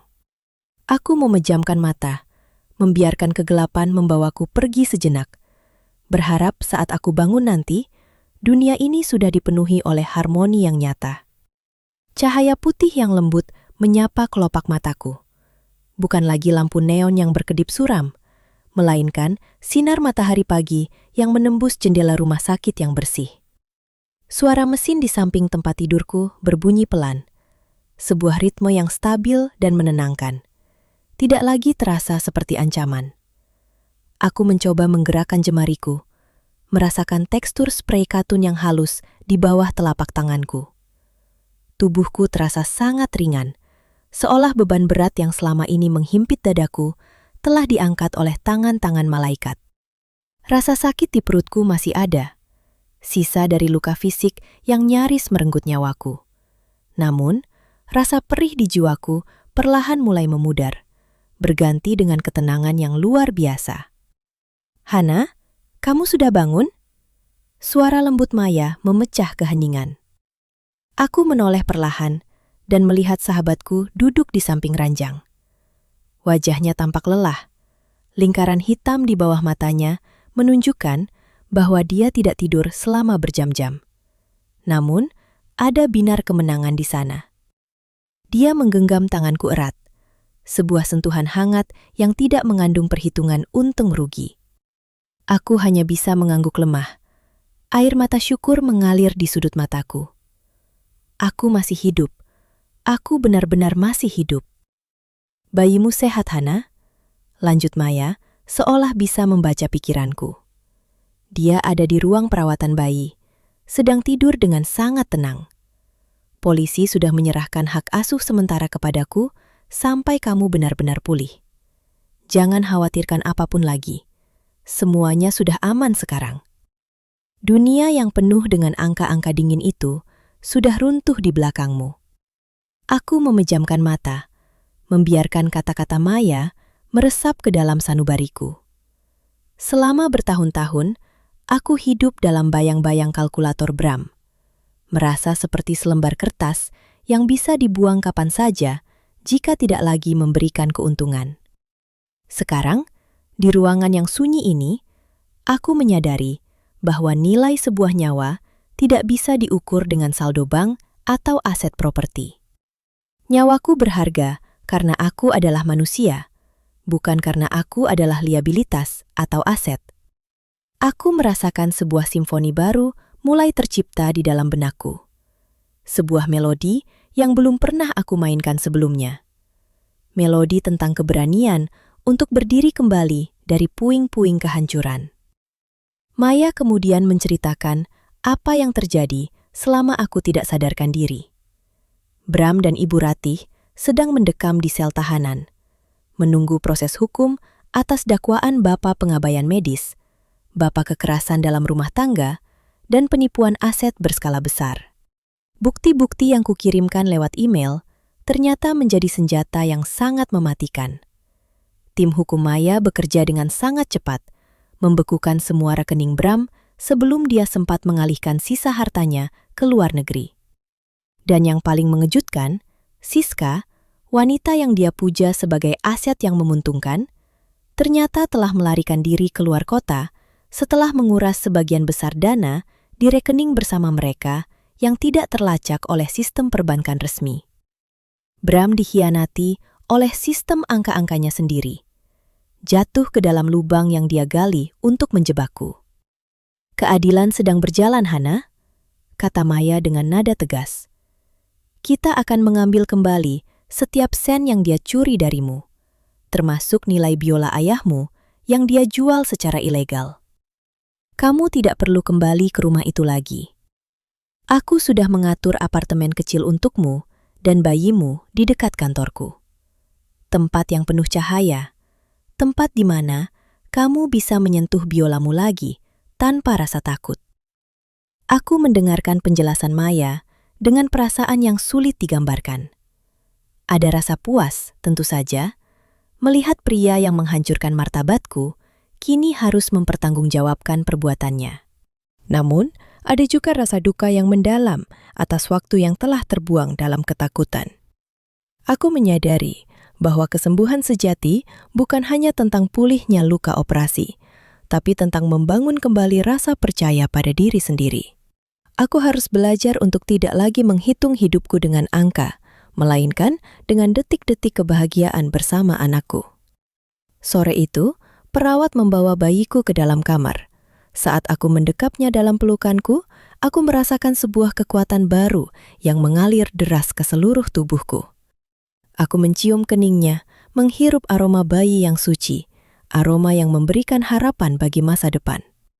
Di dalam dekapan ini, aku berjanji bahwa dia tidak akan pernah mengenal dunia yang kejam dan kikir seperti dunia ayahnya. Aku akan membesarkannya dengan musik, dengan tawa, dan dengan cinta yang melimpah, cinta yang tidak pernah menagih biaya operasional. Aku melihat keluar jendela, ke arah langit Jakarta yang mulai berubah warna menjadi jingga kemerahan. Di kejauhan, aku seolah melihat bayangan ayahku tersenyum sambil memegang biola kesayangannya. Aku tahu, Biola fisik itu mungkin sudah hilang, tapi musik yang dia wariskan padaku tidak akan pernah bisa dijual oleh siapapun. Aku akan mencari biola baru, sebuah instrumen yang akan menjadi saksi bisu bagi babak baru dalam hidupku. Hana, sang pemain biola, belum berakhir. Dia hanya sedang beristirahat sebentar sebelum memulai pertunjukan paling megah dalam sejarah hidupnya. Kesunyian di kamar rumah sakit ini tidak lagi terasa mencekam. Ini adalah kesunyian yang penuh dengan doa. Kesunyian yang memberiku ruang untuk bernapas secara merdeka. Aku memegang tangan mungil bayiku, merasakan detak jantungnya yang seirama dengan detak jantungku. Kami adalah penyintas. Kami adalah harmoni yang berhasil selamat dari kebisingan angka-angka yang mematikan. Dan besok, saat aku melangkah keluar dari rumah sakit ini, aku akan membawa lagu kemenangan yang akan mengguncang dunia finansial yang dingin, membuktikan bahwa hati nurani selalu memiliki nilai yang tak terhingga, melampaui segala angka yang pernah tercipta. Ruang sidang itu terasa dingin. Jauh lebih dingin daripada ruang bersalin, tempat aku berjuang sendirian beberapa bulan yang lalu. Dinding-dindingnya yang tinggi dan berwarna abu-abu menciptakan gema yang kaku, seolah-olah setiap kata yang diucapkan di sini akan ditimbang dengan neraca keadilan yang tidak mengenal ampun. Aku duduk di kursi penggugat, mengenakan setelan hitam yang sederhana namun tegas. Di sampingku, Maya duduk dengan tumpukan dokumen yang rapi. Wajahnya menunjukkan ketenangan seorang panglima perang yang sudah memenangkan pertempuran sebelum dimulai. Aku menarik napas dalam-dalam, merasakan aroma kebebasan yang mulai meresap ke dalam paru-paruku, meskipun ketegangan masih sedikit menggelitik ujung jemariku. Di seberang sana, di kursi pesakitan, duduk pria yang dulu menjadi pusat semestaku. Bram tampak sangat berbeda. Jas mahalnya kini digantikan oleh rompi tahanan berwarna oranye yang mencolok. Rambutnya yang dulu selalu rapi, kini tampak berantakan. Dan kacamata berbingkai peraknya tampak sedikit miring. Tidak ada lagi kilat otoritas di matanya. Yang tersisa hanyalah kepanikan yang coba ditutupi dengan sisa-sisa kesombongan. Di sampingnya, Ibu Ratih duduk dengan kepala tertunduk. Tangannya terus memutar-mutar butiran tasbih dengan gerakan gelisah. Wanita yang dulu begitu vokal menghina martabatku, kini tampak seperti bayangan kecil yang ketakutan di bawah sorot lampu ruang sidang. Sidang dimulai dengan pembacaan dakwaan yang panjang dan terperinci. Setiap kata yang keluar dari bibir jaksa penuntut umum terasa seperti sebuah nada yang menghantam kesunyian masa laluku. Mereka membacakan tentang bagaimana Bram secara sistematis mengisolasi keuanganku, bagaimana dia menelantarkan aku dalam kondisi medis yang kritis demi menghemat biaya, dan bagaimana dia menggelapkan aset-aset pribadiku untuk kepentingan wanita lain. Aku mendengarkan semuanya dengan mata terpejam, membiarkan ingatan-ingatan pahit itu mengalir seperti sebuah lagu duka yang akhirnya mencapai bagian penutupnya. Aku tidak lagi merasa hancur. Aku merasa murni. Aku merasa seperti sebuah instrumen yang baru saja dibersihkan dari debu-debu pengkhianatan. Ketika tiba giliranku untuk memberikan kesaksian, aku berdiri dengan langkah yang mantap. Aku melangkah menuju podium, merasakan tatapan Bram yang menusuk ke arahku. Dulu, tatapan itu akan membuatku gemetar dan menunduk ketakutan. Namun sekarang, aku balas menatapnya dengan pandangan yang tenang dan datar. Aku melihatnya bukan lagi sebagai suamiku, melainkan sebagai sebuah angka nol besar dalam neraca kehidupanku. Aku mulai berbicara, menceritakan setiap detail dari kekikiran yang dia lakukan. Aku menceritakan tentang air minum Rp5.000 yang dia persoalkan, tentang popok kain yang dipaksakan saat luka jahitan operasiku masih basah, dan tentang susu formula kedaluarsa yang hampir dia berikan pada anak kami. Suaraku tidak bergetar. Aku berbicara dengan ritme yang stabil, seperti sebuah tempo andante yang tegas. Aku menggunakan istilah-istilah ekonomi yang dulu sering dia gunakan untuk menindasku. Aku katakan pada majelis hakim bahwa Bram adalah seorang pria yang sangat ahli dalam menghitung biaya, namun buta total dalam memahami nilai. Dia tahu harga sebuah rumah sakit, tapi dia tidak tahu nilai sebuah nyawa. Dia tahu harga sebuah biola kuno, tapi dia tidak tahu nilai dari sebuah warisan cinta. Ruang sidang jadi sunyi senyap saat aku menutup kesaksianku dengan sebuah kalimat yang membuat Bram tertunduk lesu. Bagi pria ini, cinta hanyalah sebuah transaksi yang harus memberikan keuntungan pribadi. Dan ketika keuntungan itu hilang, dia siap melikuidasi keluarganya sendiri. Bram mencoba membela diri. Dia berdiri dengan suara yang serak, mencoba meyakinkan hakim bahwa semua tindakannya didasari oleh prinsip kehati-hatian finansial demi masa depan keluarga. Dia mengatakan bahwa aku terlalu emosional dan tidak mengerti tentang manajemen aset. Namun, Maya segera mematahkan argumennya dengan memunculkan bukti-bukti transfer ke rekening Siska. Maya menunjukkan foto-foto apartemen mewah yang dibeli Bram untuk wanita simpanannya, sementara istrinya sendiri dipaksa makan nasi tanpa lauk untuk penghematan. Itulah titik balik yang menghancurkan seluruh logikanya. Bram tidak bisa lagi berkelit. Angka-angka yang selama ini dia puja sebagai kebenaran mutlak, kini menjadi bukti pengkhianatannya yang paling nyata. Ibu Ratih mencoba melakukan drama dengan menangis terseduh-seduh, memohon belas kasihan hakim dengan alasan usianya yang sudah tua. Namun, keadilan tidak tergerak oleh air mata palsu. Hakim mengetuk palunya dengan keras, memberikan putusan yang membuat Bram dan ibunya terduduk lemas. Bram dijatuhi hukuman penjara atas dakwaan kekerasan dalam rumah tangga dan penipuan aset. Selain itu, pengadilan memutuskan bahwa seluruh harta tersembunyinya harus disita untuk membiayai kompensasi kerugian moral dan material bagiku dan anakku. Aku mendapatkan kembali nilai dari biola ayahku, dan lebih dari itu, aku mendapatkan kembali hak asuh penuh tanpa syarat apapun. Saat Bram dibawa keluar dari ruang sidang oleh petugas keamanan, dia sempat berhenti di depanku. Dia menatapku dengan mata yang memerah. Bibirnya bergetar, seolah ingin mengatakan sesuatu. Mungkin dia ingin meminta maaf. Atau mungkin dia masih ingin menghitung berapa banyak kerugian yang dia alami hari ini. Aku tidak memberinya kesempatan untuk bicara. Aku hanya tersenyum tipis. Sebuah senyuman yang penuh dengan kedamaian. Aku berbisik pelan, hanya untuk didengarnya sendiri. Bram, hari ini investasimu telah mencapai titik nol. Kamu telah kehilangan segalanya karena kamu mencoba menghitung cinta yang tidak ternilai. Aku melangkah keluar dari gedung pengadilan dengan Maya di sampingku. Sinar matahari siang itu terasa begitu hangat di kulitku. Aku melihat bayiku digendong oleh perawat pribadiku di dekat mobil. Dia tertawa kecil saat melihatku mendekat.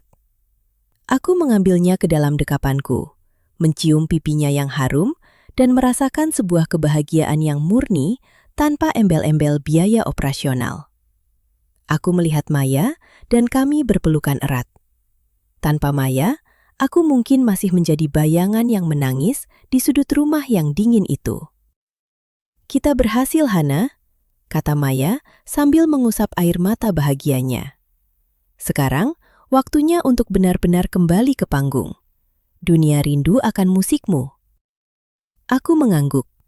Aku melihat ke arah tas biolaku yang baru, sebuah instrumen yang kubeli dengan hasil kemerdekaanku. Aku tahu bahwa perjalanan ke depan mungkin tidak selalu mudah, tapi aku tidak lagi takut pada angka-angka. Aku adalah konduktor dari hidupku sendiri sekarang. Aku akan menyusun melodi yang indah dari sisa-sisa kehancuranku.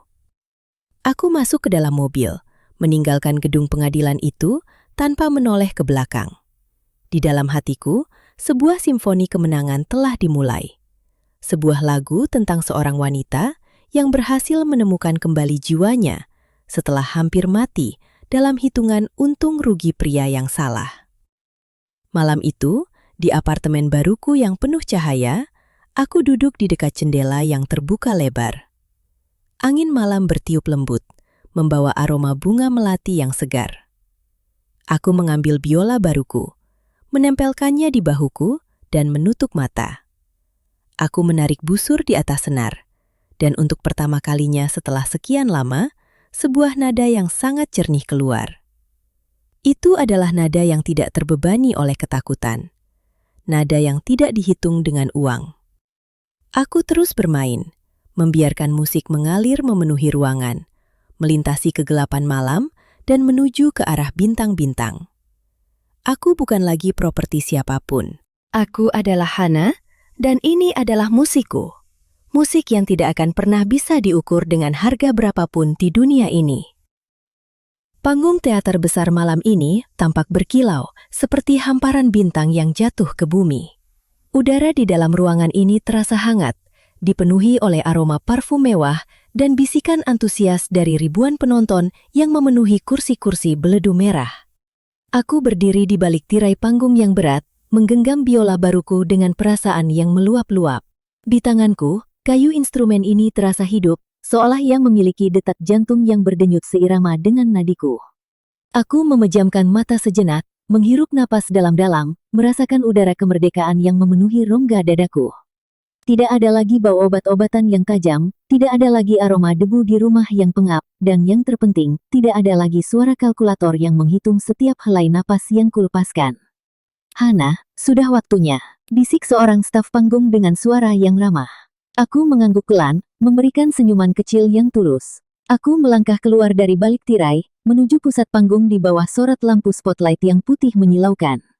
Gemuruh tepuk tangan menyambut kehadiranku, sebuah suara yang dulu sangat kurindukan, namun kini terasa jauh lebih bermakna. Aku melihat ke arah barisan depan, di sana Maya duduk dengan wajah yang berseri-seri, memangku putra kecilku yang kini sudah bisa tertawa riang. Melihat wajah mumil itu, aku merasakan kekuatan yang luar biasa mengalir ke seluruh tubuhku. Anakku adalah alasan mengapa aku masih berdiri di sini, dia adalah melodi terindah yang berhasil kuselamatkan dari kebisingan dunia yang kikir. Aku menaruh biola di bahuku, merasakan busur biola menyentuh senar dengan lembut. Aku tidak segera bermain. Aku membiarkan keheningan menguasai ruangan sejenak. Dalam keheningan itu, aku teringat kembali pada saat-saat paling gelap dalam hidupku. Aku teringat pada Bram yang bertanya tentang biaya rumah sakit tepat setelah aku melahirkan. Aku teringat pada Ibu Ratih yang meributkan sebutir garam di atas meja makan. Aku teringat pada rasa sakit saat darah mengalir di pahaku sementara pintu kamar dikunci dari luar. Semua penderitaan itu kini menjadi bahan bakar bagi musikku. Aku tidak lagi membenci kenangan itu, aku menggunakannya untuk menciptakan harmoni yang lebih dalam, sebuah simfoni yang menceritakan tentang kehancuran dan kebangkitan kembali. Nada pertama yang keluar dari biolaku adalah sebuah bisikan yang panjang dan pilu, sebuah nada yang mewakili kesunyianku selama 4 tahun terakhir. Penonton terdiam, terpaku oleh getaran emosi yang memenuhi udara. Perlahan, tempo musik mulai naik, menjadi lebih cepat dan gelisah, menggambarkan perjuanganku melawan angka-angka yang mencoba membunuh jiwaku. Aku menarik busur dengan tenaga yang penuh, menciptakan suara yang megah dan berani, sebuah ceritan protes terhadap pria yang memberi harga pada cintaku. Di atas panggung ini, aku bukan lagi seorang korban, aku adalah seorang pejuang yang sedang menceritakan kemenangannya melalui nada-nada.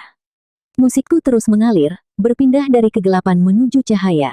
Melodi itu menjadi lebih ceria, lebih bebas, menggambarkan saat-saat aku akhirnya bisa menghirup udara luar setelah keluar dari penjara rumah suamiku. Aku membayangkan Bram di dalam selnya yang dingin, mungkin dia masih sibuk menghitung berapa lama sisa hukuman penjara yang harus dia jalani, atau mungkin dia sedang meratapi hilangnya seluruh hartanya yang disita negara. Aku tidak merasa benci lagi padanya.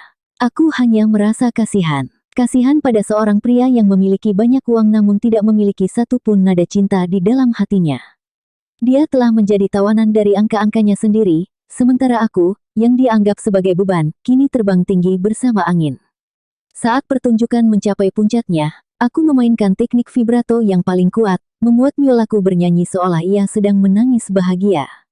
Aku melihat putraku di barisan depan, dia menatapku dengan mata bulatnya yang penuh kekaguman. Air mata jatuh di pipiku, namun ini bukan air mata duka.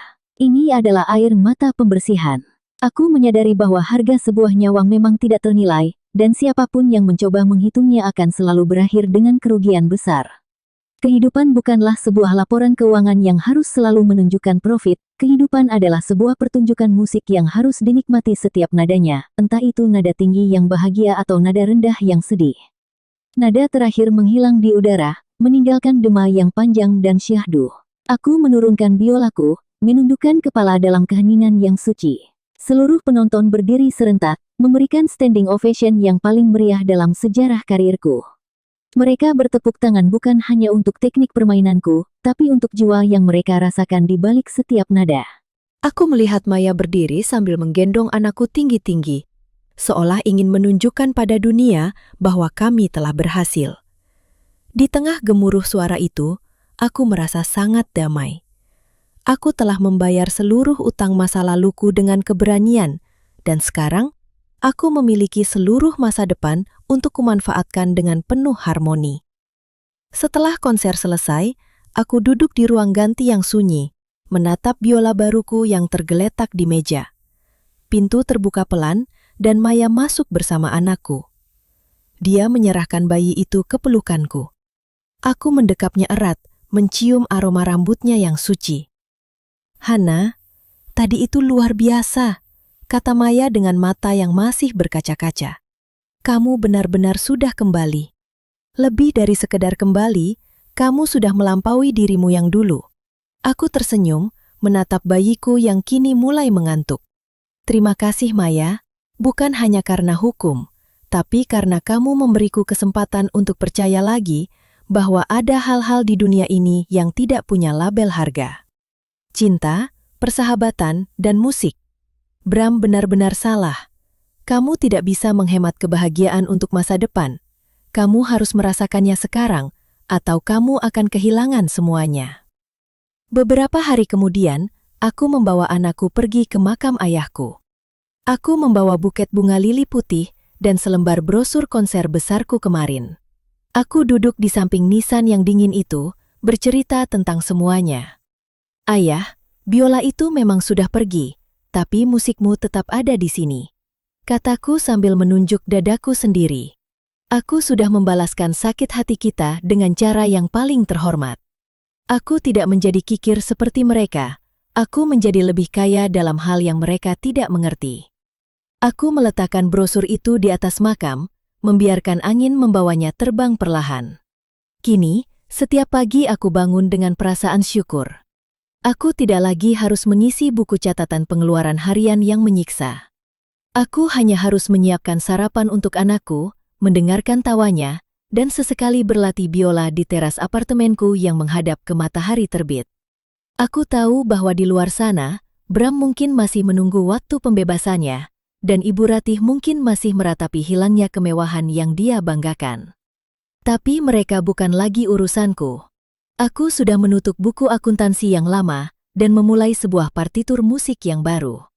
Hidup telah mengajariku satu pelajaran yang sangat berharga. Jika kita menghitung hidup kita dengan angka, kita akan selalu merasa kurang. Tapi jika kita menghitung hidup kita dengan rasa syukur, kita akan selalu merasa berkelimpahan. Harga sebuah nyawa bukanlah angka-angka di biaya rumah sakit, melainkan seberapa besar cinta yang bisa kita berikan selama nyawa itu masih ada di kandung badan. Aku menatap langit biru yang luas, merasakan sinar matahari yang menyentuh wajahku. Aku adalah Hana, seorang ibu, seorang pemain biola, dan seorang wanita merdeka. Dan inilah simfoni hidupku, sebuah melodi yang akan terus mengalun indah, tanpa perlu lagi ditanya berapa biayanya. Aku menggendong anakku, melangkah maju menuju masa depan yang cerah. Di kejauhan, aku seolah mendengar suara biola ayahku mengiringi langkahku, sebuah restu yang tidak ternilai harganya.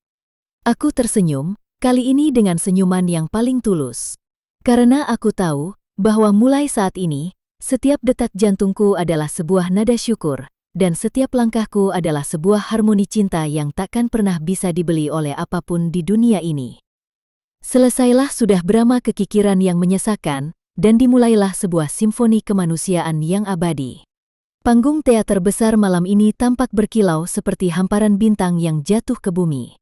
Udara di dalam ruangan ini terasa hangat, dipenuhi oleh aroma parfum mewah dan bisikan antusias dari ribuan penonton yang memenuhi kursi-kursi beledu merah.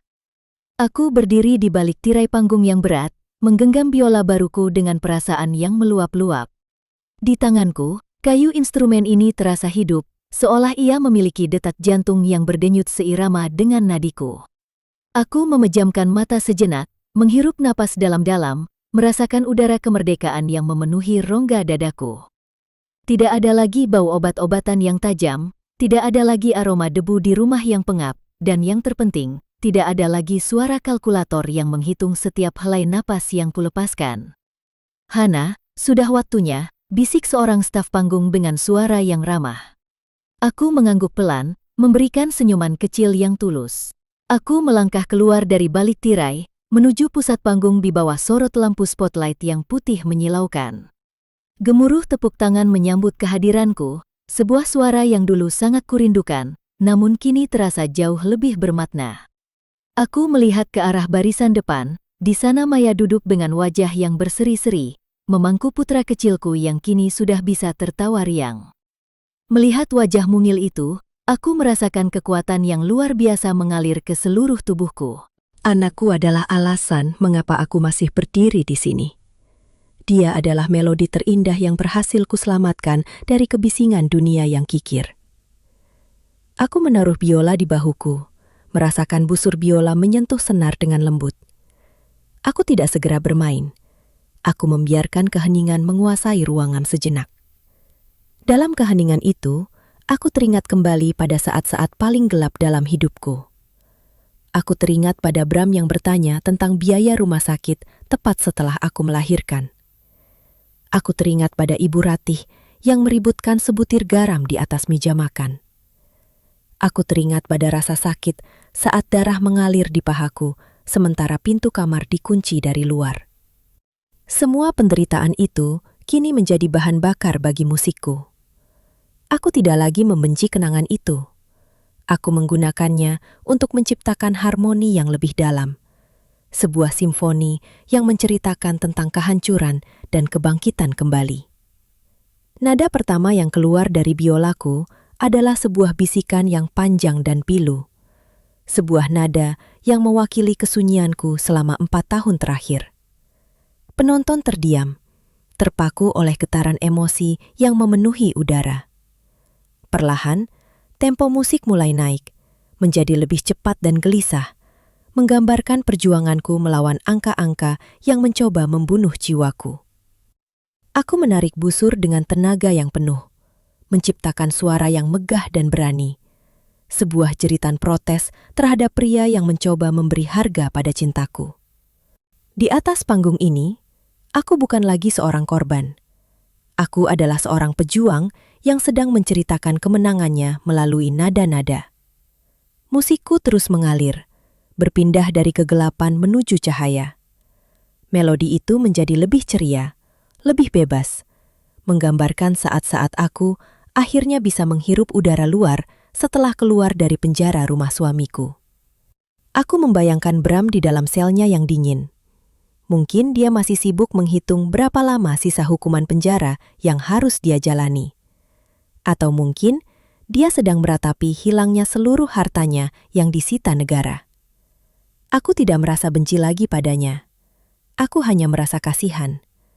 Kasihan pada seorang pria yang memiliki banyak uang, namun tidak memiliki satu pun nada cinta di dalam hatinya. Dia telah menjadi tawanan dari angka-angkanya sendiri, sementara aku, yang dia anggap sebagai beban, kini terbang tinggi bersama angin. Saat pertunjukan mencapai puncaknya, aku memainkan teknik vibrato yang paling kuat, membuat biolaku bernyanyi seolah ia sedang menangis bahagia. Aku melihat putraku di barisan depan. Dia menatapku dengan mata bulatnya yang penuh kekaguman. Air mata jatuh di pipiku. Namun ini bukan air mata duka. Ini adalah air mata pembersihan. Aku menyadari bahwa harga sebuah nyawa memang tidak ternilai. Dan siapapun yang mencoba menghitungnya akan selalu berakhir dengan kerugian besar. Kehidupan bukanlah sebuah laporan keuangan yang harus selalu menunjukkan profit. Kehidupan adalah sebuah pertunjukan musik yang harus dinikmati setiap nadanya. Entah itu nada tinggi yang bahagia atau nada rendah yang sedih. Nada terakhir menghilang di udara, meninggalkan gema yang panjang dan syahdu. Aku menurunkan biolaku, menundukkan kepala dalam keheningan yang suci. Seluruh penonton berdiri serentak, memberikan standing ovation yang paling meriah dalam sejarah karirku. Mereka bertepuk tangan, bukan hanya untuk teknik permainanku, tapi untuk jiwa yang mereka rasakan di balik setiap nada. Aku melihat Maya berdiri sambil menggendong anakku tinggi-tinggi, seolah ingin menunjukkan pada dunia bahwa kami telah berhasil. Di tengah gemuruh suara itu, aku merasa sangat damai. Aku telah membayar seluruh utang masa laluku dengan keberanian. Dan sekarang, aku memiliki seluruh masa depan untuk kumanfaatkan dengan penuh harmoni. Setelah konser selesai, aku duduk di ruang ganti yang sunyi, menatap biola baruku yang tergeletak di meja. Pintu terbuka pelan, dan Maya masuk bersama anakku. Dia menyerahkan bayi itu ke pelukanku. Aku mendekapnya erat, mencium aroma rambutnya yang suci. "Hana, tadi itu luar biasa," kata Maya dengan mata yang masih berkaca-kaca. "Kamu benar-benar sudah kembali. Lebih dari sekedar kembali, kamu sudah melampaui dirimu yang dulu." Aku tersenyum, menatap bayiku yang kini mulai mengantuk. "Terima kasih, Maya. Bukan hanya karena hukum, tapi karena kamu memberiku kesempatan untuk percaya lagi bahwa ada hal-hal di dunia ini yang tidak punya label harga. Cinta, persahabatan, dan musik. Bram benar-benar salah. Kamu tidak bisa menghemat kebahagiaan untuk masa depan. Kamu harus merasakannya sekarang, atau kamu akan kehilangan semuanya." Beberapa hari kemudian, aku membawa anakku pergi ke makam ayahku. Aku membawa buket bunga lili putih dan selembar brosur konser besarku kemarin. Aku duduk di samping nisan yang dingin itu, bercerita tentang semuanya. "Ayah, biola itu memang sudah pergi, tapi musikmu tetap ada di sini," kataku sambil menunjuk dadaku sendiri. "Aku sudah membalaskan sakit hati kita dengan cara yang paling terhormat. Aku tidak menjadi kikir seperti mereka. Aku menjadi lebih kaya dalam hal yang mereka tidak mengerti." Aku meletakkan brosur itu di atas makam, membiarkan angin membawanya terbang perlahan. Kini, setiap pagi aku bangun dengan perasaan syukur. Aku tidak lagi harus mengisi buku catatan pengeluaran harian yang menyiksa. Aku hanya harus menyiapkan sarapan untuk anakku, mendengarkan tawanya, dan sesekali berlatih biola di teras apartemenku yang menghadap ke matahari terbit. Aku tahu bahwa di luar sana, Bram mungkin masih menunggu waktu pembebasannya, dan Ibu Ratih mungkin masih meratapi hilangnya kemewahan yang dia banggakan. Tapi mereka bukan lagi urusanku. Aku sudah menutup buku akuntansi yang lama dan memulai sebuah partitur musik yang baru. Hidup telah mengajariku satu pelajaran yang sangat berharga. Jika kita menghitung hidup kita dengan angka, kita akan selalu merasa kurang. Tapi jika kita menghitung hidup kita dengan rasa syukur, kita akan selalu merasa berkelimpahan. Harga sebuah nyawa bukanlah angka-angka di biaya rumah sakit, melainkan seberapa besar cinta yang bisa kita berikan selama nyawa itu masih ada di kandung badan. Aku menatap langit biru yang luas, merasakan sinar matahari yang menyentuh wajahku.